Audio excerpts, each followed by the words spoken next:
All right, welcome everybody. Let's call this meeting to order. This is the Audit and Finance Committee meeting, March 11th, 2020.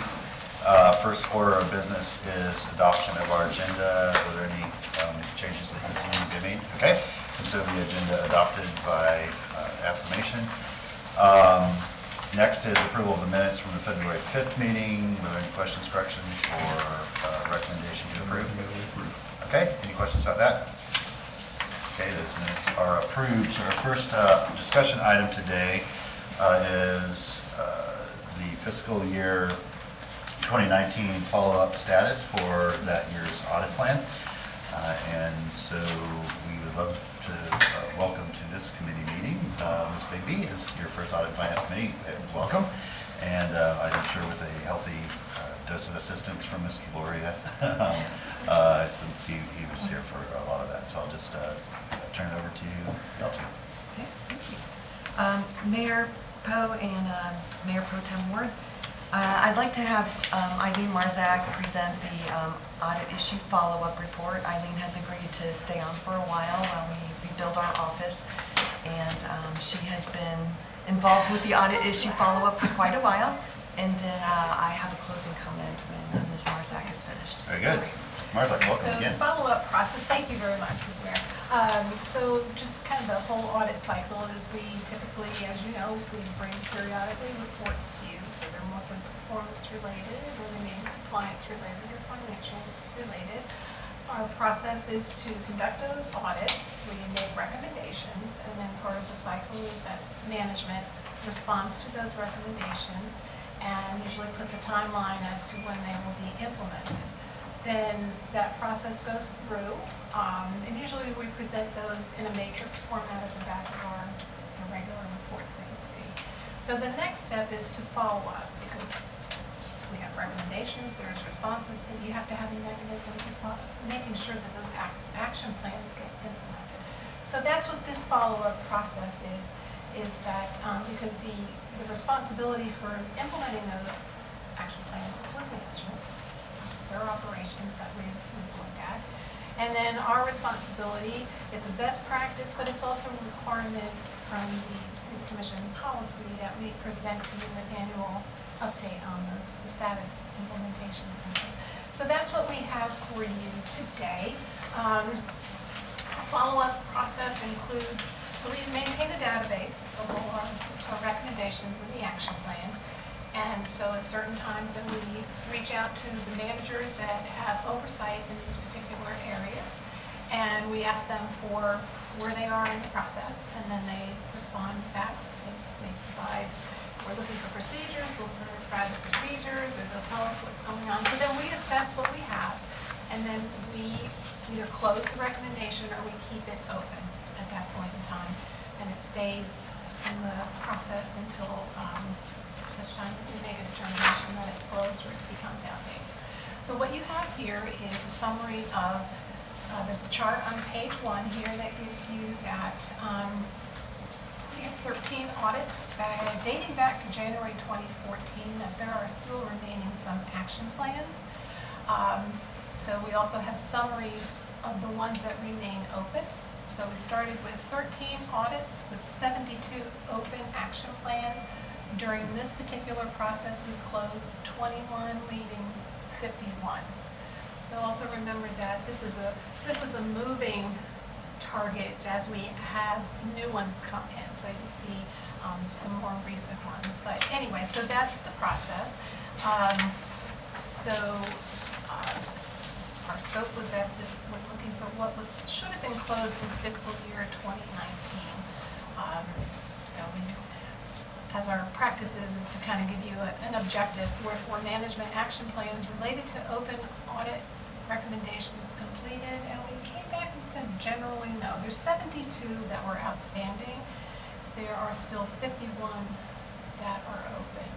So what I can tell you about most that remain open at this point in time are delays related more to that we're moving into a new ERP system. So I'll use the review of the payroll. It's on page 2, first one. Even though that audit was done in 2014, you would say, oh, I can't get this implemented in this many amount of years. But at some point in time, delays do happen, we understand that.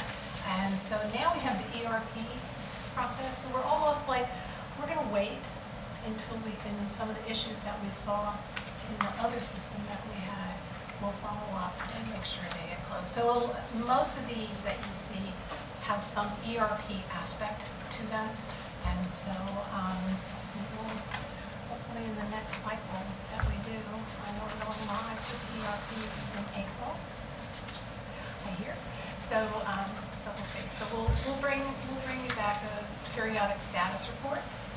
So if you have any questions, I'll be happy to answer anything that I can. So if you go through and just, let's pull out the ones that are ERP related, so we know specifically what we can expect when that gets goes live. So the payroll system, that's ERP related. The property and evidence is not, so I'm not quite sure. It's a cash reporting from GPD into finance, so it could be, although we're not listing it as an issue, but I can see probably it may have that aspect to it. So. And they're saying that they should have that closed out next month. Yes. The fleet operations, I believe there's still some work in between Jerry and IT, and again, a new ERP, so there it is. So that one has an ERP aspect. The bus pass revenues, it looks like there's still some training that needs to go on, the certification program.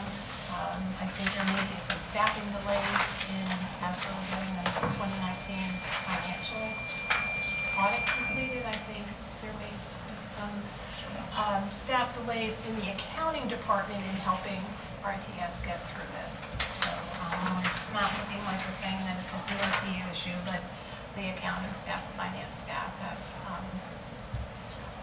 more priorities, I guess, at this point. So that one. The non-pension investments, again, SAP. Looks like maybe Claudia can help me on here, or Mark, if there's a implementation module. A good many of the specific recommendations are associated with the Treasury module of SAP. We are finalizing that implementation now. I think we responded that we will have those in line by September 3rd. Right. So it's not the general government ERP, but it's more the module in the SAP. The annexed property fee collections, again, and I'm sorry, Diane, I didn't hand my back to you, so Diane can help me in here as well. It looks like the explanation was that the finance staff is working on getting the fiscal year 19 audit work done. Vendor master file, this was a citywide, so we have two different, we've got the general government, again, ERP related on the general government, and the GRU, there's still two remaining open, and they're saying a lack of staff on that one. So I can check on that. That's Okay. on the procurement area. Okay. But I can check on it and get back to you. And that was one of the more recent audits, so it's a 2018 audit. So, Yeah, that's in Bill Shepherd's group, so I'll just check with him. Okay. All right. The EO diversity training, Tanisha's still got some formal procedures that she's working on. And again, this is a more recent audit that we issued. The Combined Communications Center, Mr. Mary, you can help us on this. It seems that the report that we issued, that there were some recommendations that were supposed to go to the executive board on that. So we weren't sure had it gone to the executive boards. Okay, we haven't met in probably almost a year. It's been a while since we resolved our last issue. Okay. Typically, that board doesn't meet unless there's a stated need. And so we'll put that on the agenda for the next time we do have a meeting. Yeah. Okay.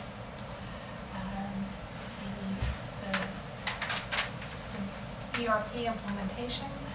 This project is one that we've split up into 3 different phases. So we did phase 1, we did phase 2. We're currently in phase 3, which is looking at the so again, this is ERP related, the whole project is ERP related. So then again, these are a more recent audit. And then the Rikers House Youth Academy, there were 17 action plans in Part A, which is, and so we've been kind of waiting for Part B to be finished, and that will be brought to this committee in April. And I believe that the city manager's office will also be reviewing and coming back. I think they had an outside consultant group look at some of those, so. Okay. All right. So that's. Questions, Commissioner? Members of the public have any questions about the update? Audit. Yes, good afternoon, Mayor Poe, Commissioner Ward, Nathan Scott. I'm looking at the executive summary prepared by the auditor. There's numerous open action plans stemming back from January 2014 through 2015, through 2016, through 2017, through 2018, even through 2019. The majority of the items are still open. Out of 72 open items, there's 51 remaining. If we want to do a percentage of that, that's not going to reflect well on the leadership of the Gainesville City Commission, you, Mayor Poe, the commission as a whole. This commission needs to spend adequate time directing staff to get its fiscal house in order. We've had fraud, theft, waste, Brazilian butt lifts, crime pays. You get 2 years in prison for embezzling hundreds of thousands of dollars. But while you guys continue to globetrot and virtue signal and do everything but the core function of government, which is to follow up and ensure accountability on these open action items and ensure that you have proper internal controls and that you're implementing corrective action, that's not fair to the taxpayers of the city of Gainesville. It's not reflected positively on you as elected officials because you're not doing your job. You guys are supposed to provide the leadership to direct staff to ensure that these items are closed. And clearly, based on record evidence, that's not being accomplished. It's embarrassing, commissioners and Mr. Mayor, that you have open items from January 2014. If you spent more time focusing on issues like this, which are important to the operation of the city of Gainesville, rather than globetrotting across the world and telling us how great we need to be and, doing all these other things, that's extracurricular activity. That's not conducive to running a city efficiently and effectively within proper controls. So I hate to come down here and beat on you guys, but this is embarrassing. You should be embarrassed by this. But time and time again, when citizens like myself and others come and ask merely for accountability and ask you guys to interject yourself as elected officials into the process to drive results, you guys are absentee landlords because you're not even really concerned about this. I mean, if I were board of directors looking at this and doing your management reviews, and it's all open action items from 2014, I'd question your leadership ability. So, again, the facts are obvious. Please spend some time demanding accountability in the interest of taxpayers to help fix these outstanding issues. There's not even an item on here for the Parks and Recreation. I mean, there's a whole demonstrated instance of lack of internal financial controls there. But please, do your job. Thank you. Would anybody else like to make any comments on this item?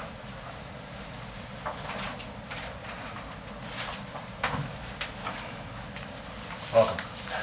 Hi, Mr. Mayor Poe.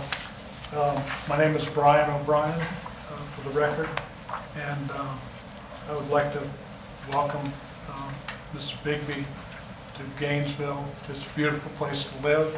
We got a lot of wonderful people here, and I'm a believer that the mechanisms of government can work and we can straighten out some problems that exist here.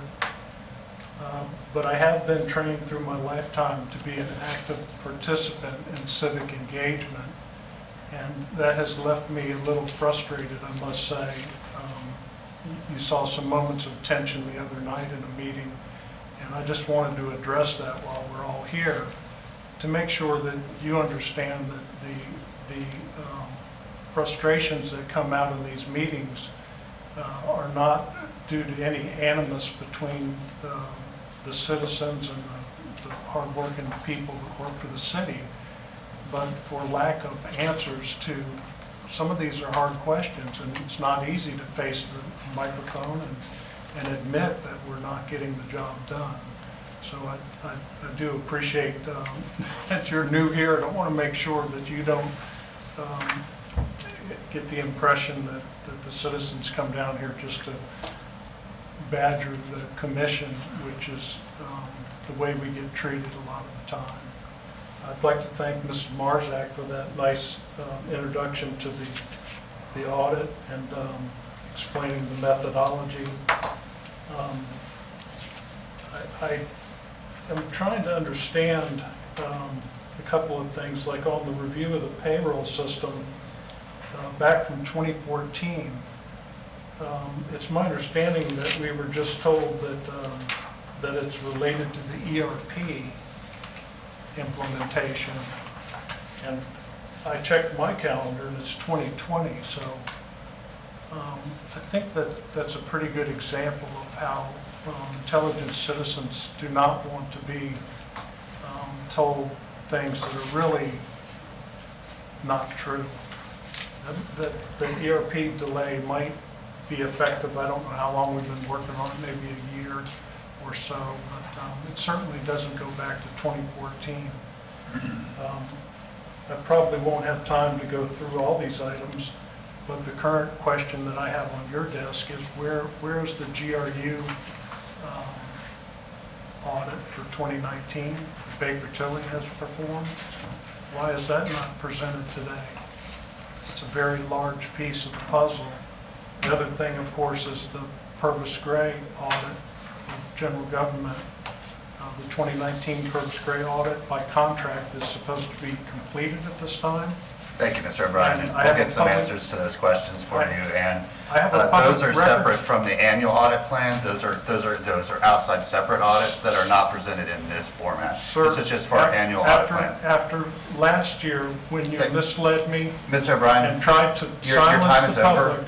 Sir, your time is up, please. You're well past your time. Now you've got the state I want to auditor thank general coming you in. for your comments. Your time is completed. Let's please bring Mr. this O'Brien, around and speak please, honestly your to each time other. has been completed. It's essential, Mr. I'm answering Mayor. your You have questions to that you face asked. Why are you the- arguing with me? Why is it are you standing here arguing with me? I'm not arguing, sir. I have Your public time is records completed. I request need you to in, cede the microphone.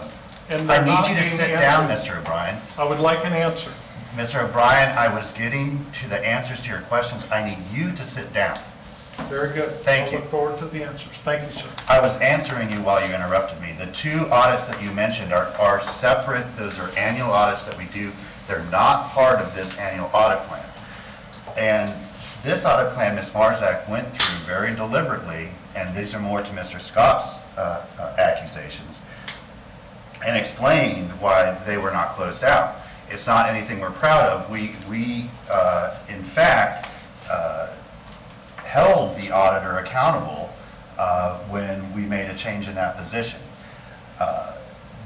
For the 2014 audit of the payroll system, Ms. Marzak very deliberately said, and I guess if you weren't listening or weren't in the room, there's a reason that you didn't hear her answer, that it would be foolish to close out and address the outstanding issue there prior to the ERP going online, because the ERP is a completely new system that will address that and correct it on its own. And so for a lot of these, for 1, 2, 3, 4, 5, 6 of those outstanding audits, they're all related to either the ERP or SAP system going live. And then after they do, those systems will be addressed. And so by the next time we see this update, many of those will be closed out. And so that's part of the process and part of the result of us being in transition between these new software systems that will help us be more accountable, more transparent, and serve our public better. And I think that was explained in the presentation, but I guess if it needed to be reiterated, then there it is. Why hasn't the executive board straightened out the item that they need to meet for, sir? You're interrupting, Mr. O'Brien, please. Ms. Bigby, did you want to, you said you wanted to make a comment Yes. after the completion of the presentation. Mayor Poe, Mayor Pro Tem Ward. We are introducing some process improvements. That's one of the reasons the City Commission brought me on board. And old audit issues is one of the processes we're revamping. So what that will look like is audit issues in future reports will have 12 months or less primarily. There are some extenuating circumstances where you might have more time. But 12 months or less, the control gap or control deficiency will be identified. You have a certain amount of time to fix the issue. And then at the time that the issue is due, management will provide evidence that that issue has been remediated. And then we have a mechanism to bring that to this committee if management is overdue at that time with their audit issues. So you will not be seeing old audit issues like this anymore. So we have to clean up the old ones, new process going forward, risk ranking the new issues so you have an idea of which of these issues really pose the most risk to the city. And then giving you an idea of which ones are overdue and that we might have a problem and might need to escalate that. And that's very workable, and we should be able to get this up and running probably the end of this year, as we still have to staff up and then write this into our policies and procedures. Okay, very good for that update and clarification. Recommendation to forward this to the full City Commission? Yes. Okay, thank you. Okay, our next item is the investment performance report for the various funds. So, Ms. Wilson, welcome. Good afternoon. The city manager had asked that we start bringing performance reports to Audit and Finance and then through the full commission. We haven't traditionally done this because, as we can see with markets currently, quarterly reporting on large volumes like this can sometimes be misleading.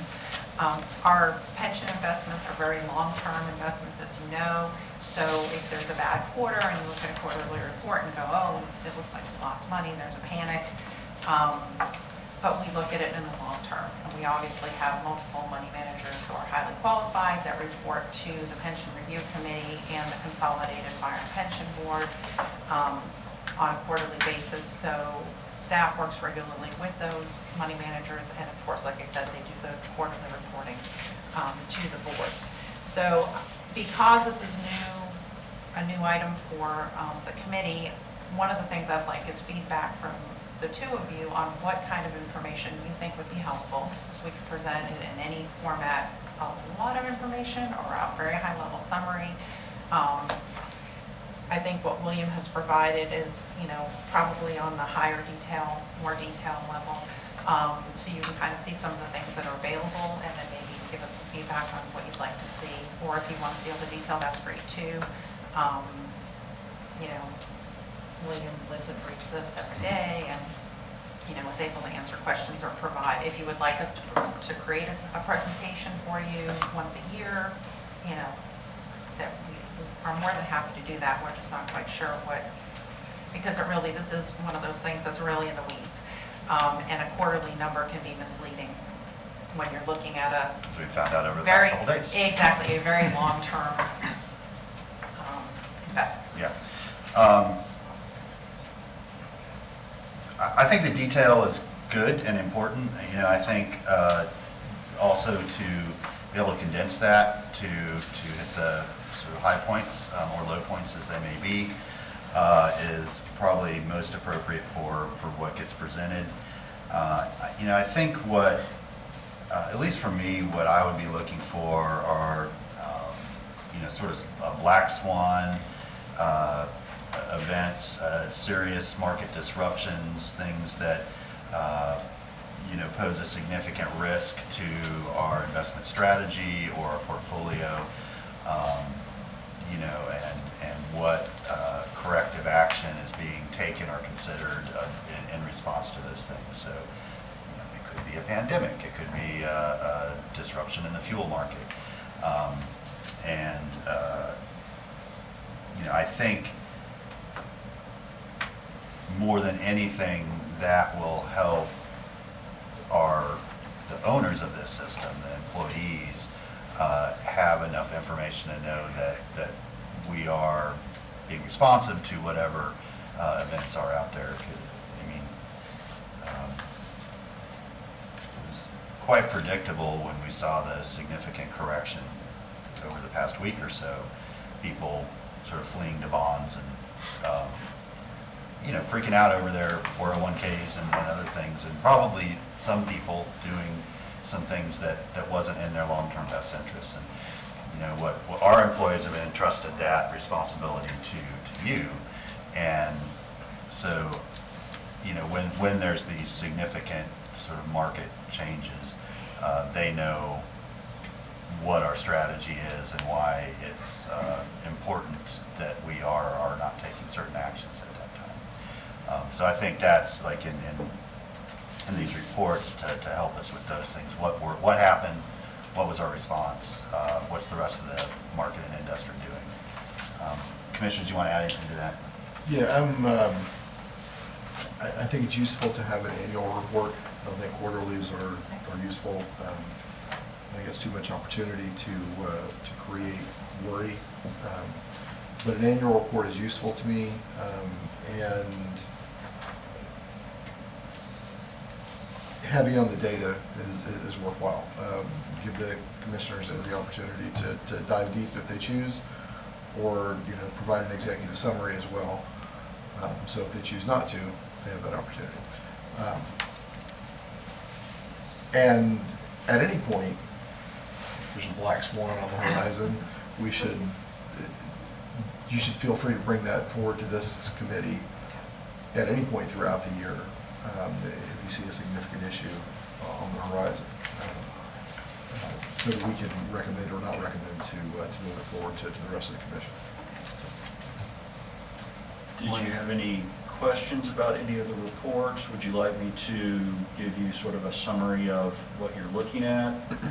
I think that would be helpful. I read through it, and actually, sort of, I don't know, the nerdy stuff it's fun to kind of get into the weeds on. But yeah, why don't you give us a sort of high-level executive look at it, and what we can do is then see for future occasions with this what makes sense to put together in an actual presentation. So going down the list, what I've provided, the first item is basically a performance report for the city's cash, our operating fund cash. And that's currently invested in a local government investment pool with the state of Florida, State Board of Administration. We started using this fund back in October of 2017. And then just because it might not have been the same order as you're looking, that's this document? Item 1, yes. Yeah, okay, that wasn't first in our packet, so. Sorry It's about that. 191100D, correct? Just want to see if you're paying attention. I don't have that in. But it says Gainesville SBA Prime Fund Account Yield Yeah. Report? Yes.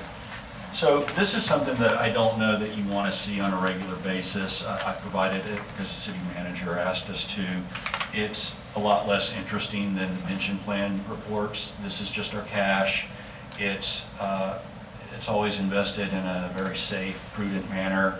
The yields are typically pretty low. You can see what we've earned over the past few years through this local government investment pool. And it's pretty comparable to what we had earned previously buying bonds directly.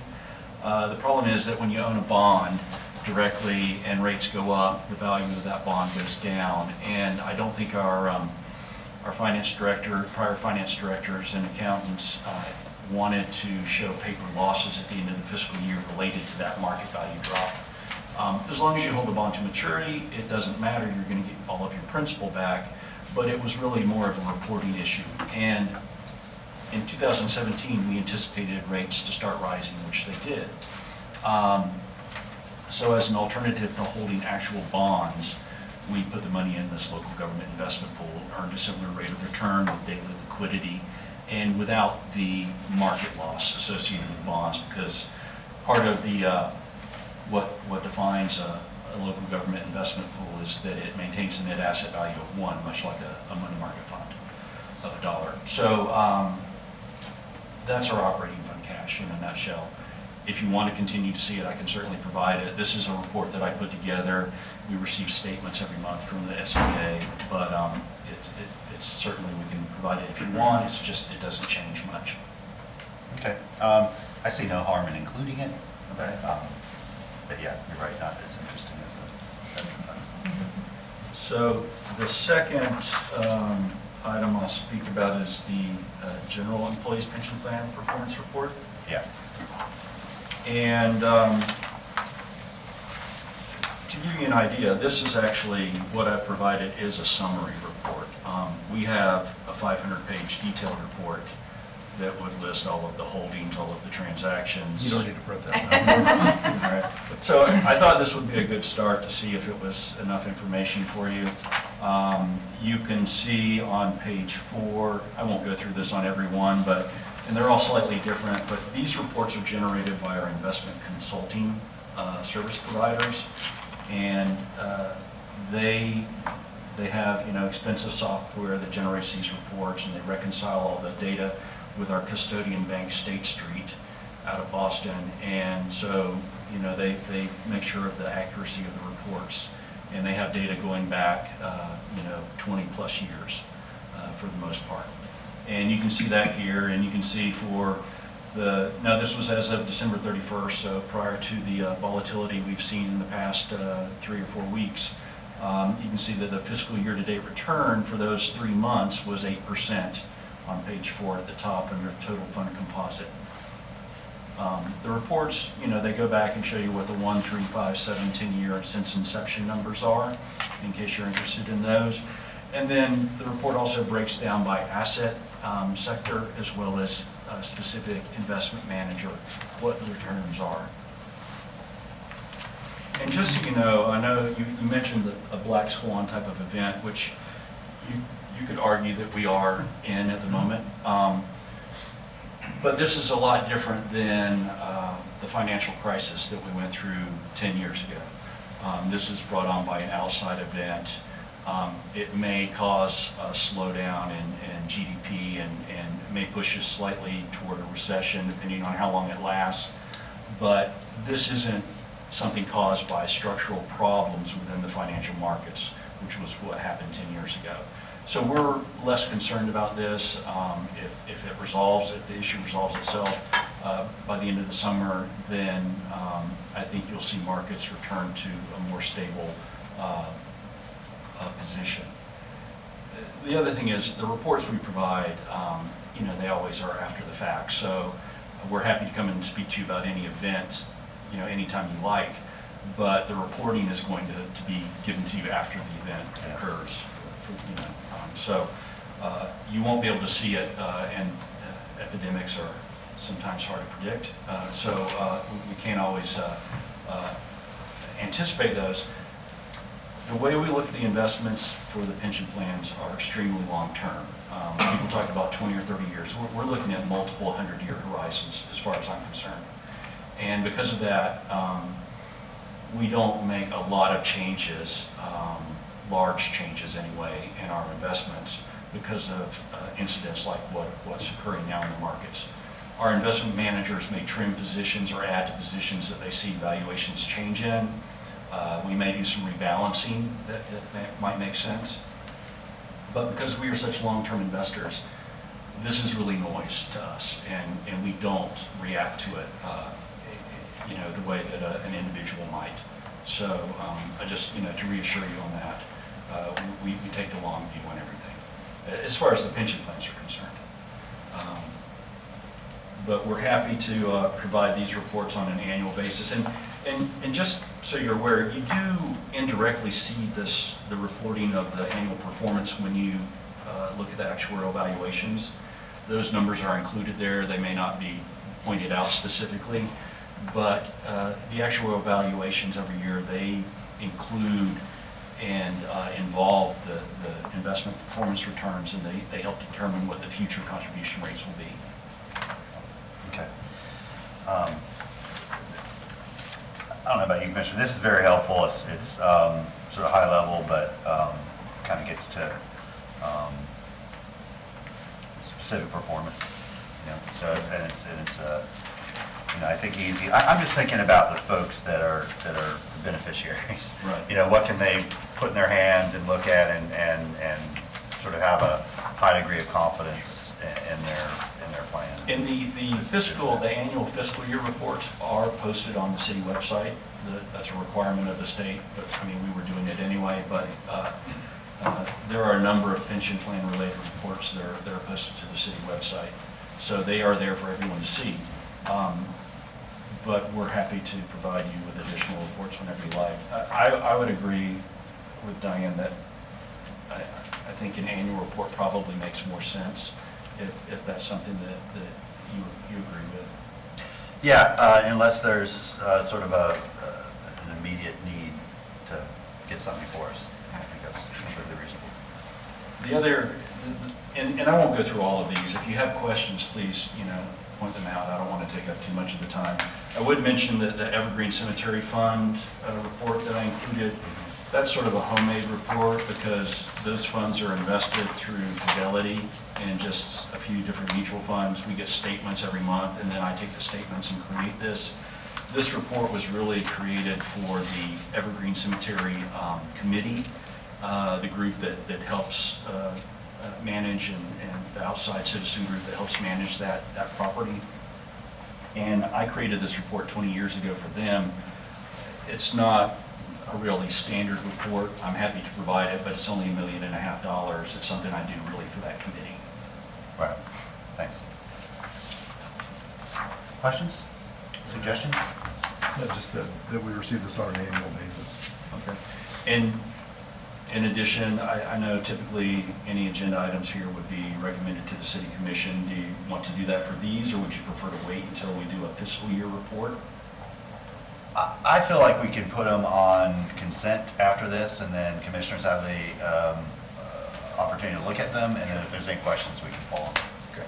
Because there's no action necessary, so it's a little just informational. Okay, members of the public have any questions or comments on this item? We move it to the full commission under consent. Okay, recommend that we refer this to the full commission, put on consent. Thank you very much. Thank you. I really appreciate your efforts towards that. Okay, next up we have the GRU unaudited for the period ending December 31st, our first quarter unaudited. Welcome. Hello, Claudia Resnick, CFO for GRU. I'm just going to make a couple of comments before I turn this over to Mr. Loria to do the presentation of the financials. So what you're seeing are the first quarter, December. Let's see, we're in March. You saw September unaudited back in February. So the audited financial statements for the utility were completed on February 24th, and they were posted on GRU.com. The reason why they're not being presented today is because we wanted Baker Tilly on site, and we couldn't seem to marry up their calendar with your calendar. So that's why it's coming in April. Okay. Otherwise, we would have had those today. But they're online. They're available for anybody that'd like to take a look at them. The backup's been provided to the city auditor's office, as well as the agenda items will be ready to go for April. Okay. Just to clear up that time. Very good. And I'll turn this over to Mr. Loria. All right. Good afternoon, Len Loria, Controller, GRU. I feel like you're here in a different capacity. Yeah, I have multiple personalities. So I'd like you to turn to page 4. That's the beginning of our management's discussion and analysis. And I'll just hit some of the highlights and refer to where they're located in the actual financial statements. The first one you'll find in the statement of net position, which is on page 9. And we talk about the fuel inventories, which increased $3.2 million or 17%. That was due to contracted coal purchases that we had. Our coal transportation contract is expiring in fiscal year 2020, so we took advantage of the lower cost to transport that coal and stocked them. So that's why we did that. The second item, construction fund cash and investments, increased $83 million. And that was due to the issuance of the 2019 Series A, B, and C bonds for $114 million that occurred in April of 2019. on page number 5, we now move to the, what we call the rate-making financial statements. And this is the combined system, which you'll find on page 15. Our total revenues, net of rate stabilization fund transfers, decreased a little bit, $566,000, and that was reflected as an increase in water, wastewater, and telecommunications revenues that were offset by a decrease in electric and gas revenues. On page 16 of the financials, our expenses decreased $2.2 million, or 12.2%, and what drove that was the decrease in electric fuel expenses of $4.4 million, an increase in the electric administrative and general expenses, and decreases in total water, wastewater, and gas expenses. So on that same page, on page 16, you'll see that the combined systems at this point expect to withdraw $3.9 million from rate stabilization. That won't occur till the end of the fiscal year, but that's where we're headed at this point in time.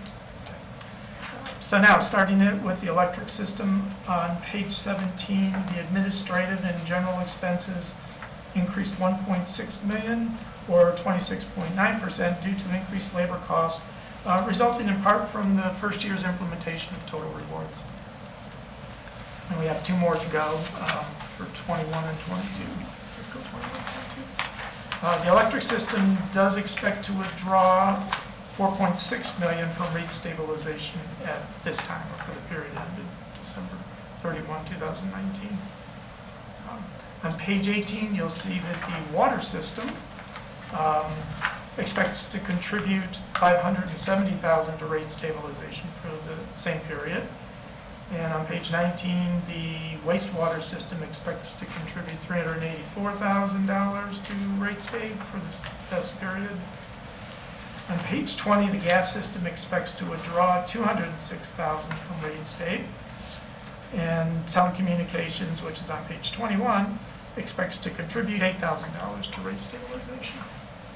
That's all as of the end of December 31, 2019. Okay.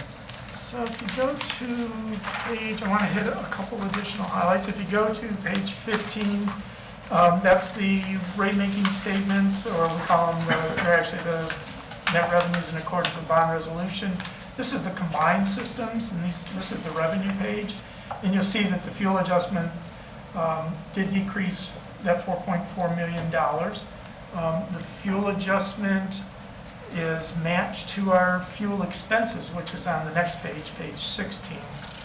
So if our fuel expenses are lower than the revenues that we've brought in for the period, and actually we do it on a monthly basis, we will pull those revenues and put them into our fuel adjustment balance. If we don't have enough revenues, then we'll pull some funds out of the fuel adjustment balance and put it into our revenues on our financial statements. Let's see, the expenses I already talked about, and you can see there's that $3.9 million that we're projecting down at the bottom, the net impact to rate stabilization on page 16. We're projecting that right now. The same period last year was $748,000, so we're looking at a $3.1 million difference between the two of them. If you turn to the individual electric utility system statement on page 17, you'll see that the power production, the transmission and distribution, and the administrative in general all went up for the period compared to the same period last year. And the bulk of that is due to more operations and maintenance work than was originally planned. And it's also a direct effect of the total rewards program. So water, which is on page 18, we talked about the $570,000 that we're expecting to take out of or add to the rate state. balance. In the prior year, it was 125,000, so we're actually doing a little better in the water system for the same period as compared to last year. Wastewater's pretty much the same. We saw a $384,000 addition to rate state for this period, and for the same period last year was $295,000. So we're seeing a small increase there too.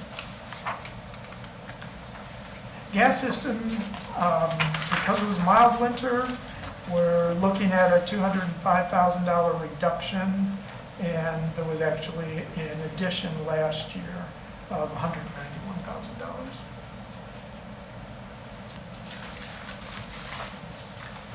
In telecommunications, we're seeing almost a $7,800 addition to rate state this year, whereas the same period last year, we were looking at a $90,000 reduction. So we're seeing some improvement there too. Now we move into the supplementary data.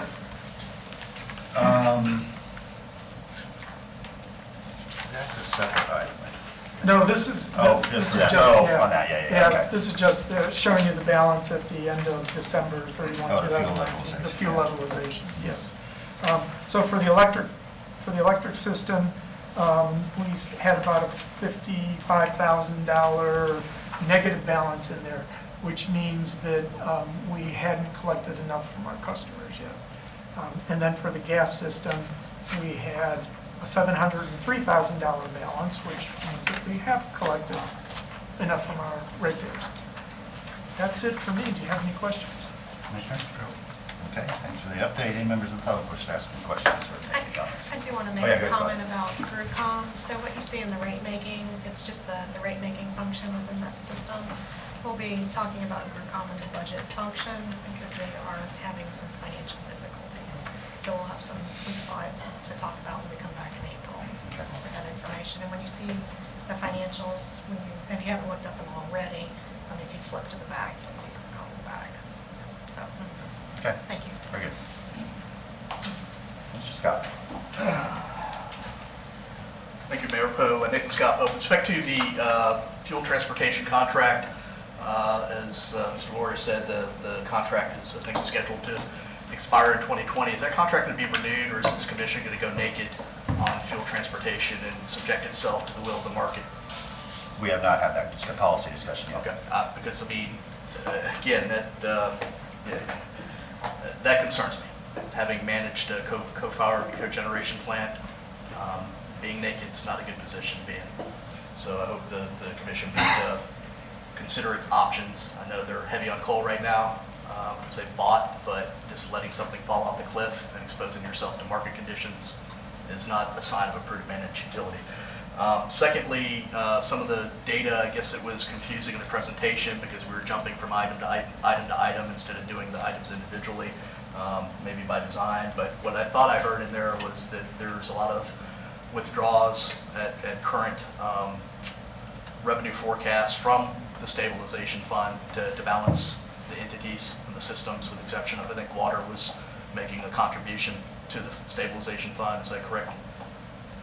Okay. Correct. That should be concerning to the commission to the extent that we're continuing to draw down money from funds and not being able to cover our costs.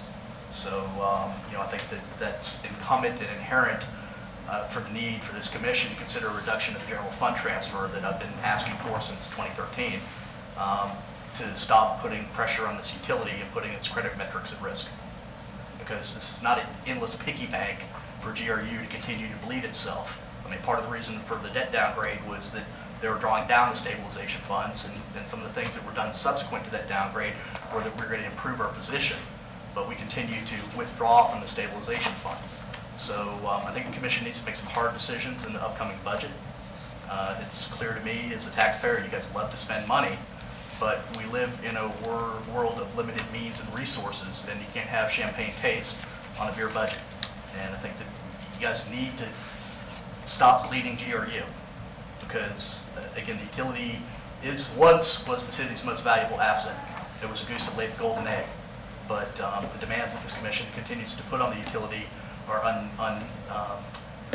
not sustainable in the long run. Thank you. Thank you. Anybody else? Okay, thanks. Yeah, we obviously don't like to draw down from rate stabilization, but we also typically our third and fourth quarters are overperforming quarters where we over-collect because those are the high electric usage quarters. So this is pretty typical of the first quarter report. We just don't sell as much electricity during the mild months. So we would look to, if it follows past trends, if we have a hot summer, that would look to reverse itself. There's a number of moving parts as we move through this, and again, this will come up during the budget discussion. So originally, the utility, off the top of my head, I think it's like 12 or 13 million coming out of rate stabilization, but we also have the debt restructuring piece that's flowing through there that's creating some savings, and we've got some calculations moving forward that our reserves are starting to stabilize. So we will talk about that when we come into the discussions during April and May. So quite honestly, working with the commission over the past 2 budget cycles is putting us in a more positive place. So I want to make sure that we do have those discussions. Yeah, and those will be happening shortly. And first quarter is always a little tough because it's not a representative sample, both because it's only a quarter, but it's an unusual quarter based on our normal Right, absolutely. Load. And we're chiseling away at the other pieces. But still a prudent concern. Okay, we'll recommend to the commission to accept the first quarter interim financials. Okay, up next we have the budget to actuals. Mr. Chair, you made most of my presentation. What I was going to point out, it's not particularly prudent to draw too many conclusions from first quarter budget to actual projections. So I'll hit a few highlights in management discussion and analysis and the budget to actuals, but it's not going to go into any detail. If y'all have any questions, I'm happy to try to answer them. If you look at the electric system, the total sales revenues as well as the sales volume are pretty much in line with projections through the first 3 months. The fuel adjustment revenue and the corresponding expenses are down about $1 million versus what we projected. On the water side, it's pretty much the same story. Total sales volumes and total sales revenue are pretty close to the budget. Our other revenue budget's down a little bit because our water connection charges are coming in a little lower than we projected. But that's not only is that only one quarter with the information, that's connection charges are notoriously difficult to forecast accurately. The wastewater system, once again, the billings and the revenues come in pretty close to what our projections were. The one anomaly in here, if you look at the days in the gas system, you'll see in the text here on page 8, because I put my glasses on, so I can read those small numbers. It indicates that the retail thirds are about 8.5% above where we projected them to be. That's an anomaly, and Mr. Camden can do a much better job explaining that than I can when he gets to the next piece. But that's an anomaly in 1 month's billing information and a relatively new category of I think large volume in terms of projecting. I can tell you that by January 31st, we're back down slightly below when we projected that anomaly straighten itself out. And on the telecommunications side, the sales of service are up, but typically there will be some of their annual contracts front-loaded in that first quarter, so that's not particularly unusual. Their administrative and general expenses are a little higher than budget because their capital spend is coming in a little bit lower than they anticipated, which pushes more of their labor expense into O&M, so it's a little higher than what we projected it to be. But I think those are the high points. If you've got any questions, I'll be happy to try those best. Can you explain the anomaly? Because that was a little surprising to me too. And gas. It's going last. All the great lines get used, but it was a poor forecast is the bottom line for the month of October. Unfortunately, due to the mild winter, we're already through February over 6% below forecast. And as we exit the winter, we're unlikely to recover the gas system. So it was a short term on the positive side due to a bad projection. This one rate category we have, large volume service, our 7 largest customers, 8 largest customers, was new in 2014. And the way we do our monthly projections, we average historical actuals. And there was a month, which happened to be October, historically, that nothing billed and a 0 got factored in. So the usage that was projected for October was simply lower than it should have been. And the remaining 11 months pick up the rest in that group. It's overall, they're, anyway, had a lot of variation in that one particular month. Only 3 months worth of data, it kind of made it stand out. Does that make sense? It does, yeah. Okay. Yeah. So when you forecast at 0 and people use more than 0. You know, say you have 5 years of data and you calculate an average for October, and one of those years had a non-ballot figure included in it. Yeah.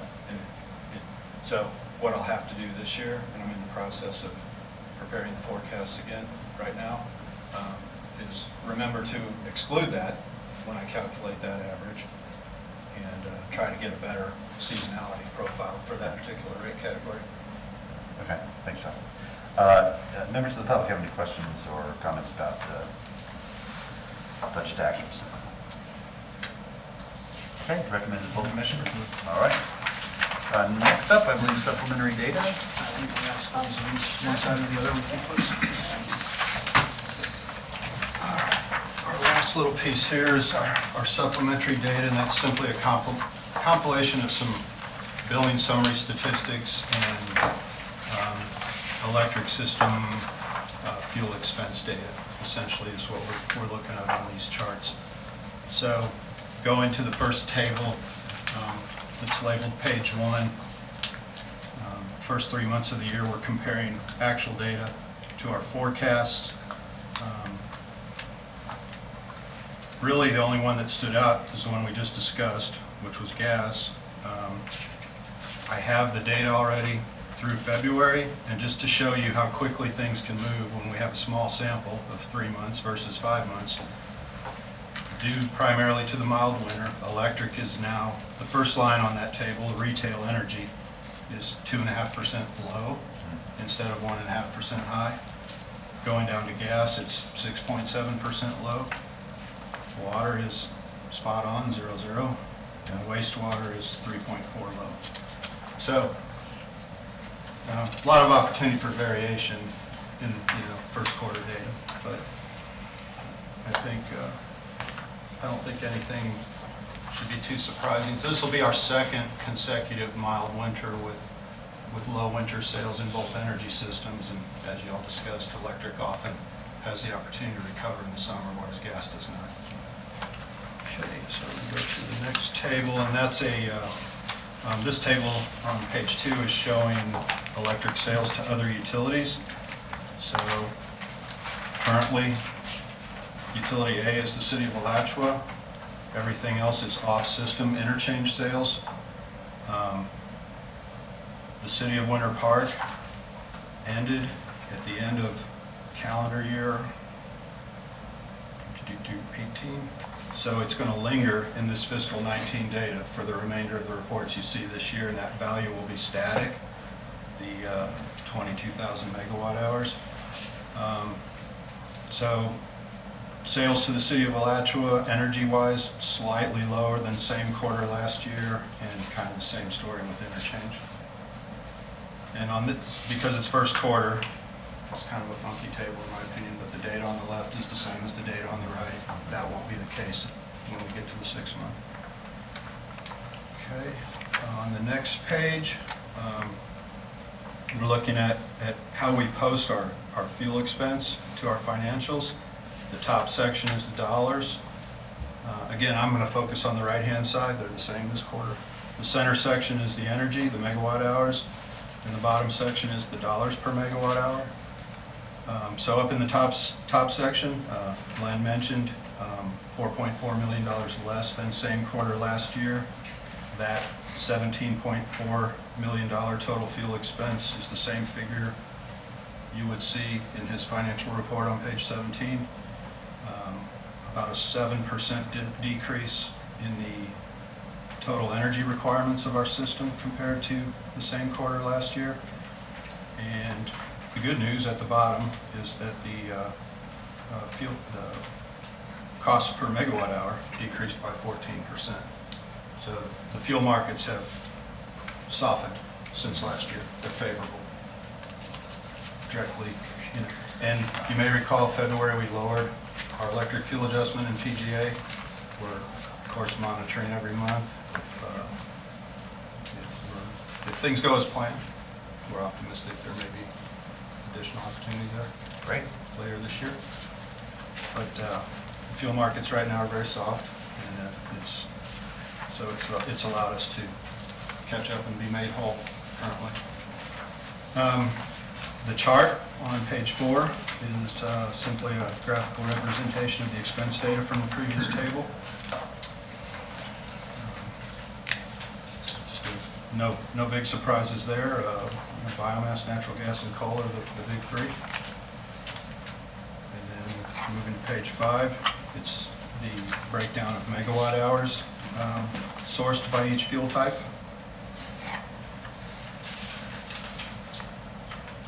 And then on page 6, we're showing it a slightly different way. We're showing the fuel cost in dollars per megawatt hour for each of our generating units or sources rather than fuel type. So this isn't how we book it financially, but it's informational to show you the cost of each source relative to one another. And on the last page, we show the megawatt hours coming from those sources. And you can see that the combined cycle unit at the Kelly plant was the biggest producer, followed by Unit 2 and closely DHR. So that's all I have. If there are any questions, I will. Thank you, Mr. Canby. Commissioner? Good. Members of the public have any comments or questions on this item? Welcome. Thank you, Mayor Poe. Ever so briefly, on page 3, we've got the interchange purchases and sale. Looks like revenue. Is that split? I mean, that's a combined number, but do we know how much of that is purchases and how much of that is sales of the $761,000 versus the fuel expense of $420,000? Don't know off the top of my head. I can tell you that the energy is on the very last page of my presentation. Okay, I'll get with you offline on that. On the dollar per megawatt hour by fuel source, again, different way of presenting the data, but if you look at that graph on page 6, Kelly, $24 per megawatt hour, obviously a function of its heat rate and being a combined cycle plant, lowest of GRU's entire generating portfolio. I think that's important to recognize the value of clean natural gas-fired generation. And then I think that was the only questions I had on that, but I'll have some questions during public comment. Thank you. Thank you. Anybody else? Okay, recommend to the commission to accept the supplementary data. Thank you, Mr. Canby. You're welcome. Okay, up next we have general public comment. Any items not on our agenda? Thank you, Mayor Poe. Nathan Scott. A couple items I wanted to speak to the commission that are not on the agenda. One of which is the fuel contract or transportation contract lapsing this year with the market downturn, as fuel being soft. Might be a great time to go renegotiate contracts, put contracts in place, because take advantage of a market opportunity to not only to lock in coal at probably a rock bottom price, but also rail transportation to hedge yourself against being naked to the market. Secondly, there's an item coming before the UAB this week that deals with extending swaps on variable rate instruments. And if we haven't taken notice, interest rates are near historic lows. I can understand having a spread between fixed rate and variable rate instruments when, interest rates were the norm many years ago before Fed policy took them down to almost zero, and they continue to go down. But we really should consider the opportunity of locking in at historically rate lows. I mean, I don't like paying Wall Street money and Barclays money and everyone else's money. Everyone wets their beak here. I mean, if you just lock it in, it's one and done. And I mean, there's little or no downside risk. It's a one-time transaction. You're locked in. But we continue to, for lack of a better word, prostitute ourselves to Wall Street. I just don't get it because, we financed the biomass buyout and many of us were begging to just do 30-year fixed rate municipal bonds. And they came in with this structured, convoluted finance scheme and they unwound part of it. Let's keep it simple, commissioners. And then finally, today, prior to this meeting, I don't know if either of you attended, but there was a press conference held about the coronavirus and Alachua County's efforts thereof. And I think it was very disturbing from what I heard when questions were asked in terms of testing kits available in Alachua County. And not to add fuel to the fire, but a straightforward question. And Alachua County or those people at that meeting were unwilling to communicate basic information saying, trust us. That's not a good response to what WHO's identified as a pandemic. I think a little bit is overhyped, but it is a valid concern. But when we can't get basic public safety and health information at a press conference, it's disappointing. It's like you get whoever was running that tended to safeguard the information like it was state secret or something, and referred to the kits available at the state level. I mean, let's talk about Alachua County. Let's talk about local. I mean, just valid criticism from comments I heard for those that attended that press conference. Thank you. Thank you.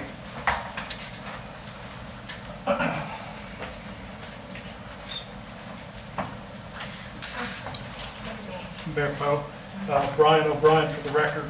I would like to also point out in regard to that bit that Mr. Scott was just given about the virus that's going around, that most of the kids, my kids are in school here, they've been released to do online classes, so your utility is going to have more softening of the demand. Most of the kids are going home because of the virus, so we're going to have a lot of vacant apartments just by the way of the university basically is going to put the classes online. I would like to thank our new auditor for the go-forward plan. It's very good, nice to hear that we've developed a plan how to not end up back at this point with these old audits laying around. And I would like to suggest that we start today with the transparency that really needs to be implemented so that people can feel like they're getting truthful answers. Mr. Resnick has suggested that we don't have the GRU audit coming to the committee this month because Mr. Poe's schedule couldn't get together with Baker Tilly. That's incorrect, sir. My schedule was not the problem. Oh, I'm sorry. Mr. Resnick said that your Baker Tilly could not. schedules couldn't marry together. So in a time when we're having an election and we know that there's problems, withholding something like that from the public venue becomes problematic. Moving on to this Purvis Gray audit, that also, because it was to be completed by contract prior to this time, we saw this last year. I requested the audit again and again and again. I finally, Ms. Marzak was able to get me a copy of the draft the day of the presentation late in June. And at that time, the draft copy did not have accurate values. So the public was never able to address that. Subsequently, when it came to the City Commission, that was Harvey Ward and Lauren Poe led the charge to block the public from ever being able to discuss the audit by putting it on consent agenda and railroading it through. We were given the excuse at the time that he was going to be in Hawaii and he couldn't take it up later in the summer, but the audit was nevertheless Thank you, Mr. turned O'Brien, away. appreciate your comments. Mr. Blunt, did you Those are have some any of the general things public that we'd like comments? to address. No? Okay, thank you. Any member comment? No? Okay, yes, Ms. Martin. Sorry. They're close, though. All right, so I may have misspoke. Trying to get your calendar together with Baker Tilly's calendar open dates were a little difficult, so I apologize for that confusion. The transportation contract, energy supply and fuels are currently working through that with an external consultant. When you look at our burn rate for coal compared to what's on the ground, we do have time to address that, so it doesn't appear to be an issue currently. I can't speak for any plans for the coronavirus just yet, but I do know that there's teams of folks at general government and GRU looking at what to do, working together with Alachua County, so I think those things are still in the We have works. been in communication with them about every 30 minutes about our plans, about their plans. We don't have a health department. Everything is funneling through the state. And the county is a subunit of the state health department, and so they will be the lead on this. We are more looking at internally, how can we prepare if there's a quarantine in place, how do we continue delivering energy, public services like police and fire, and help support the sort of infrastructure of the city. So we'll continue pushing out information as it becomes available. We're not going to put out information that hasn't been vetted or is not accurate. Yeah. I do want to add one thing to that. I was on a conference call with the federal response for an hour and a half earlier today, and the most useful piece of information I took from that is that as we gather in fewer large gatherings over the next few weeks, there is and will continue to be a need for blood donation, and there will be fewer opportunities for large groups to give blood. So if you are someone who gives blood, now is a good time to go do it. All right, very helpful. Yeah. Mr. Chair, I just wanted to provide some facts about one of the comments. An item is going on the UAB tomorrow night to extend a piece of our 2017 B swap. The comment was made that there was urging to fix out the 30-year debt when we acquired the plant, DHR, back in 2017. If you recall, we did the largest chunk of that particular issue was fixed rate debt, and we did it, and the net interest cost on that was 3.18%. We also, a piece of it was variable that we hedged, and the cost of that was 2.11. There's a full 107 basis point difference between issuing it fixed rate debt and issuing it at variable and then synthetically fixing it. If you recall, you gave us authorization back in October to extend the call option on the Goldman Sachs piece of that swap from 10 to 17 years. We've executed that. It wrote down that 211 to 176. So we've synthetically fixed that piece of that bond issue at 1.76% versus the 3.18 fixed rate that we've got on the pure fixed rate piece. What's going for the UAB tomorrow night is to extend the call option on the other piece of that swap, $45 million with Citibank. Given the way rates have continued to fall, we expect to get a write-down number somewhere in the range of what we got with the Goldman Sachs piece, which is probably going to be between 1.6% and 1.7%. That's the reason we structured it the way we did, to give ourselves flexibility. We believe that the way the numbers have moved have we affirmed that decision, and that's why we'll be bringing it to the UAB tomorrow night, and we'll be bringing it back before you on April 2nd. Very good. Thank you for that update. Okay, seeing no further business before us, we are adjourned.